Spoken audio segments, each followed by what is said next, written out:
And to think that I saw it on Mulberry Street by Dr. Seuss.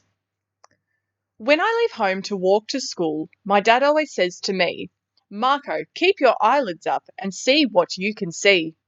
But when I tell him where I've been and what I think I've seen, he looks at me sternly, says, Your sight's much too keen.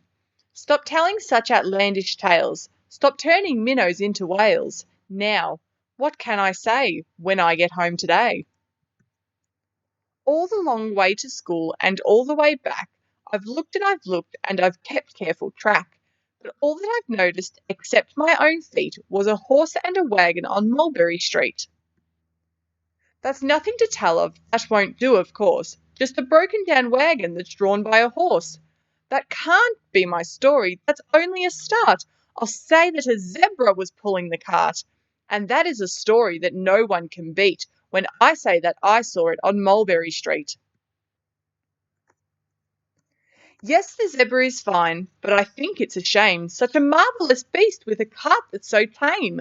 The story would really be better to hear if the driver I saw was a charioteer. A golden blue chariot, something to meet, rumbling like thunder down Mulberry Street. No, it won't do at all. A zebra is too small. A reindeer is better, he's fast and he's fleet, and he'd look mighty smart on old Mulberry Street. Hold on a minute, there's something wrong. A reindeer hates the way it feels to pull a thing that runs on wheels. He'd be much happier instead if he could pull a fancy sled. A reindeer and sleigh? Say anyone could think of that. Jack or Fred or Joe or Nat. Say, even Jane could think of that. But it isn't too late to make one little change. A sleigh and an elephant, there's something strange. I'll pick one with plenty of power and size, a blue one with plenty of fun in his eyes, and then, just to give him a little more tone, have a Raja with rubies perched high on a throne. Say, that makes a story that no one can beat when I say that I saw it on Mulberry Street. But now I don't know, it still doesn't seem right. An elephant pulling a thing that's so light would whip it around in the air like a kite. But he'd look simply grand with a great big brass band. A band that's so good should have someone to hear it, but it's going so fast that it's hard to keep near it. I'll put on a trailer, I know they won't mind, if a man sits and listens while hitched on behind. But now is it fair? Is it fair what I've done? I'll bet those wagons weigh more than a ton. That's really too heavy a load for one beast. I'll give him some helpers, he needs two at least.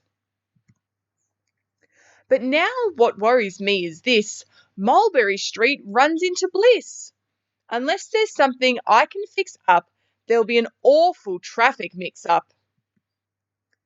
It takes police to do the trick, to guide them through where the traffic's thick. It takes police to do the trick.